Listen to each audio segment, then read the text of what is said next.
Namaste guys, this is me, the Queen of Cups. This week, instead of your weekly pick your path or your reading, I've decided to do a little healing crystal 101. I've chosen somebody who is like really a crystal novice, knows zero about crystals. Every now and then I give her crystals and she's like, thanks, because she knows that I care, but she really doesn't know like what they do or how they work, or other than they're like fancy pretty rocks that have metaphysical properties, if she chooses to believe me. So today she's chosen 10 or 11 questions that she has about crystals, as like I said, a total crystal novice, and she's going to ask them to me, and I'm going to answer them off the cuff. So hopefully this will answer some of your questions. If any of you out there have some healing crystal questions, hopefully this will shed some light on your inquiries as well. So here we go. Okay, so first of all, I want to thank you for your time. Thank you. And we understand, you can let everyone know, you have no idea what these questions are. No, I'm a bit nervous. Okay, so the first question I have is, what is your favorite crystal? It's a three-part question. What is your favorite crystal? Why? And do you have it? I did ask you to bring some of your crystals with you. What is your favorite crystal? Why? And can you show it to us? So I know you're a mother, so who is your favorite child? Why? Can you show them to Okay, I'm a Taurus. I love greens. I love all my crystals. I'm just going to have to do this intuitively. I love labradorite. It's it looks like a gray stone, but it has a beautiful, what they call fire or labradescence in it. So it's labradorite and has a beautiful labradorescence and fire in it. It's a stone of transition and change and intuition. So that would be one. I have a few more. I love Unakite. As a Taurus, the green really resonates with me, but I love the flashes of pink you're gonna get, which is like love in the heart chakra. So it's a good vibe, and it's a very grounding stone. And then finally, no, not finally, I have one more. I like Amazonite. This is great for trauma and heartache, and it comes in, I prefer my Amazonite in tones of the teals. It comes in either pale like this one, or it can come in a deep teal color. And then this is my last one, I swear. I love pink Botswana agate. It's great for the heart. It has a beautiful eye, like an eye pattern on it. And it's great for like love and self-love and grounding. Agate's a great grounding stone. So I would say those, labradorite, unakite, amazonite, and pink Botswana agate are my favorite right now. Thank you. That was a great answer. Okay, question number 2. Is there different energy between raw crystal or polished crystal? Well, I feel that, as you'll notice, a lot of my crystals are tumbled, or what some people call polished, but we call it tumbled.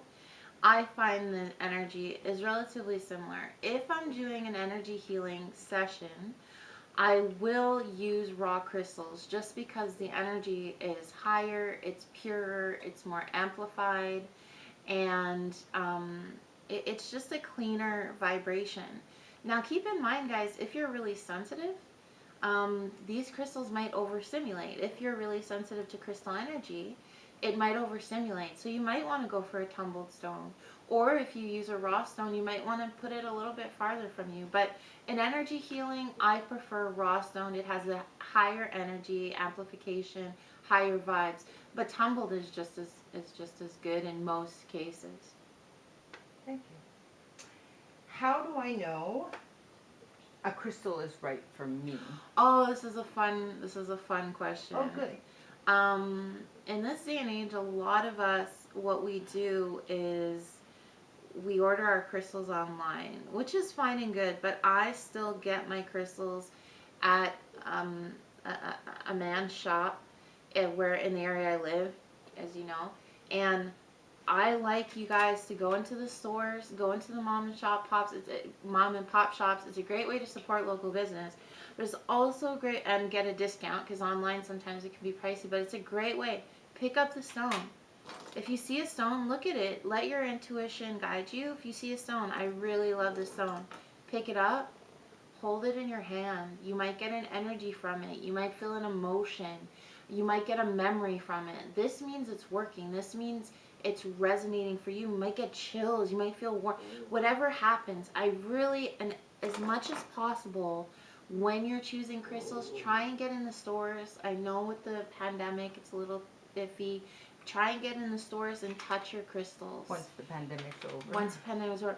Conversely, if you get a stone, you don't feel anything because you're ordering online out of convenience or because of the pandemic, you can make a crystal work with you for you. So sleep with the crystal, meditate with the crystal. It's kind of like adopting a pet. You might not vibe at the beginning, but like if you immerse this pet in your life and really become one with the pet and like do as much with the pet as you can, this will really help you connect with it. So not all crystals connect with us right away. We don't always have that convenience, but just keep your crystal with you. Meditate with it. Do your tarot and your oracle readings with it. Sleep with it under your pillow. Really create a bond with that energy. Great. What a lot of people, I did ask a lot of people leading up to this, and the most common question about crystals is, what's the difference between a rock and a crystal? Well, they're pretty colors, of course. A rock can be a soft or hard mineral.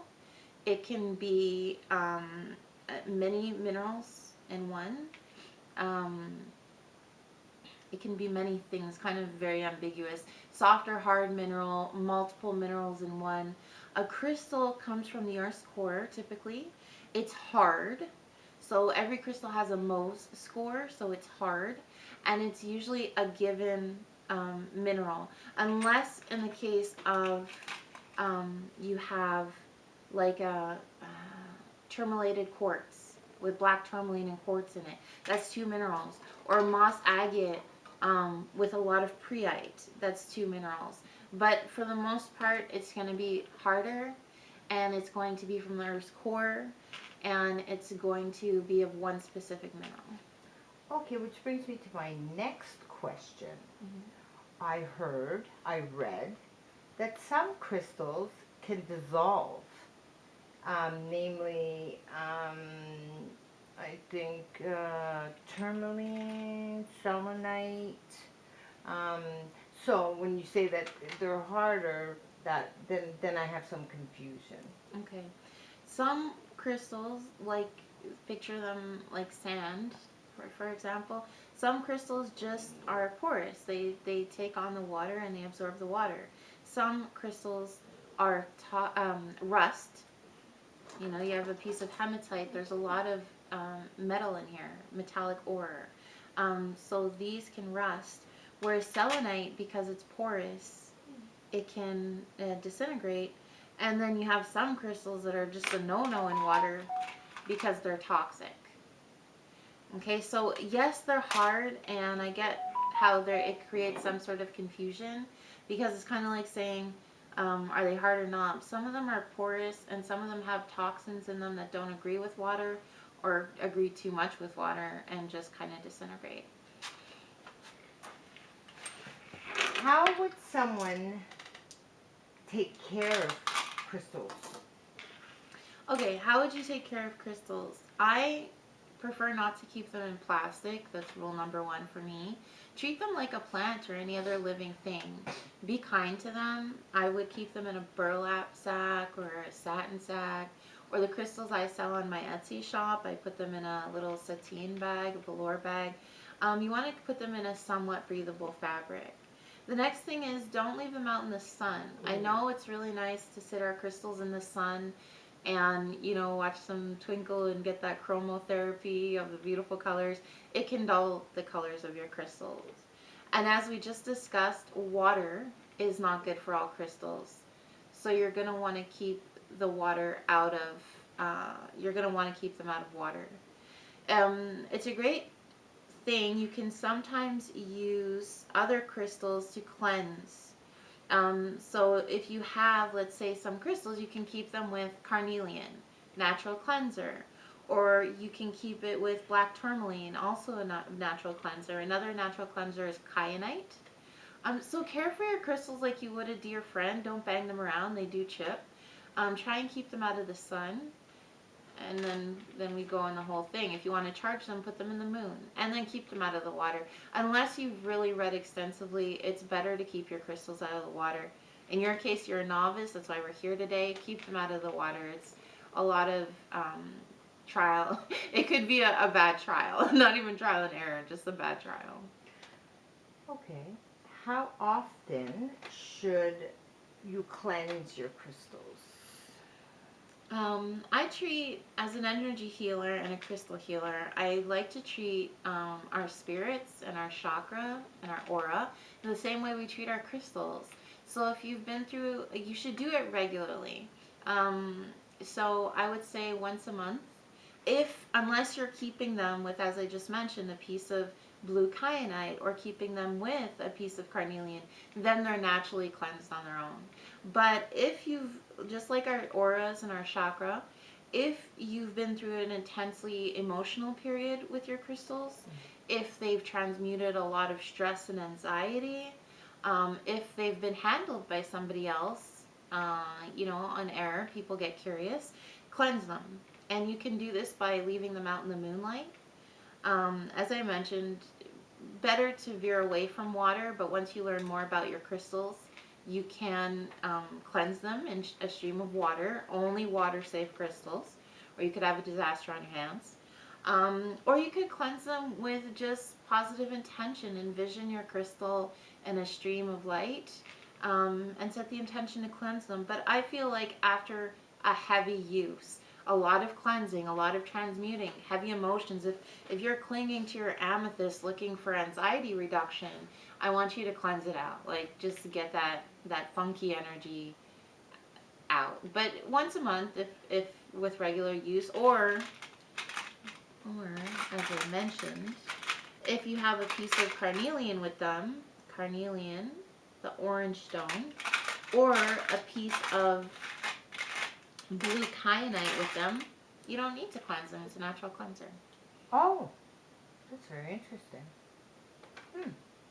Okay. Next question. What if a crystal breaks? Is it still good? It is still good. As you'll see here, my amber is broken, or you might not see from here, but my amber is broken. My tumbled fluorite is broken. They're still very good.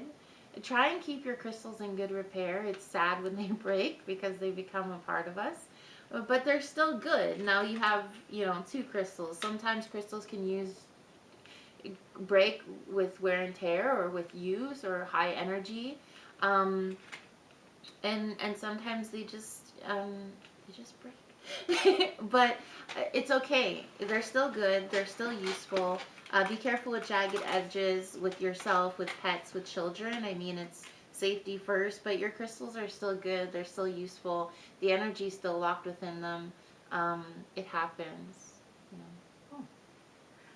If I need a specific crystal to multitask, or I already have my hand on it. Yes. yes, or for more than one issue, should it be multiple crystals or a larger stone? That's a question I wasn't anticipating, actually. I thought you'd ask me what stone it should be. For multiple issues, it's always nice. First of all, the stone I would recommend is amethyst. It's a master healer. It aligns your chakras. It's good for anxiety, good for migraines, good for health. It's everything you're gonna need if you just want to keep your crystal collection small. Mind you, it'll be hard to keep your crystal collection small because once you start, they're like tattoos. Once you start, you can't stop. But amethyst would be my answer. Now, it doesn't matter how big they are, or you don't need several of them. But I like the fact that you just asked the question about cleansing. If you're using your amethyst or your rose quartz or your clear quartz, all good multi-purpose stones, for a variety of issues and for like your all-purpose healer, I want you to cleanse it more often. You don't need bigger, and you don't need, even though they're beautiful, like a big amethyst geode, you don't need bigger and you don't need more, but you do need to cleanse it more because it's transmuting and processing and clearing a lot of energy. So I want you to practice more routine cleansing, or keep it with a few amplifiers. Clear quartz and selenite are great amplifiers for crystal energy.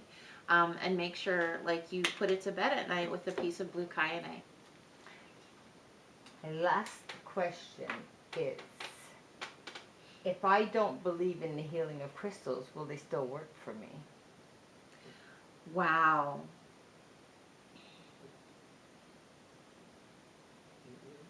That's a two-parter. I say yes.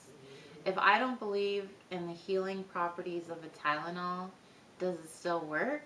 Yes. Does it work as well? No, because I'm looking for reasons to disprove its Efficacy. efficacy. Yeah, I'm looking for reasons to disprove its efficacy. Is a crystal a Tylenol? No. I don't think it'll work as well if you don't believe in it. If you don't think that there's some benefit to it, it's not going to work as well because you're not setting the intention for it to work. I still feel like it has healing properties. As you know, I started giving you crystals before you kind of thought they were just fancy rocks. And I started giving you crystals, and I do believe in some cases they helped with certain things you had and helped you sleep better in some cases and other things. So Absolutely. I do feel you don't have to be a steadfast believer, a convert, a born-again crystal lover. Set the intention that you want to believe that it'll work, right? Set the intention that you'll be open-minded. I think that's enough to make them work. Set the intention that you want to try, or you're open to the possibility that they do. You don't have to be, like I said, like a convert and love your crystals, and just be open-minded. I think that's enough to make them work, because I do feel that there's a lot of healing locked away in these gems. They're from the earth, and we have to realize that in ancient times they were using scroll or black tourmaline for healing purposes. They were using malachite for healing purposes. I believe tourmaline was used to actually cleanse the body. So they had something. They were onto something, like a lot of old medicine. So I do believe they'll work regardless, but I think that with a little extra open-mindedness, I think they'll work a lot better. Absolutely. Yeah. Well, I want to thank you for answering my questions. Thank you. Today. I really appreciate the time I had with you, and I hope that me and my friend helped to address some of your questions. I am a certified crystal healer. I do have my certification in crystal healing. And if you have any questions, please comment below, or you can leave a comment or a message on my social media. You'll find the links in the video description. Or you can check out my Etsy shop, where I have healing pendants like this one, like this labradorite one, or healing pouches for you during pandemic or for anxiety. And keep the conversation going below in the comments, as I mentioned. Thank you for joining me, and thank you for hearing us out. I hope you have a blessed week. Next week we'll be back with your weekly Pick Your Path, and nice to finally meet you face to face. Love all and harm none. This includes yourself. Namaste, guys.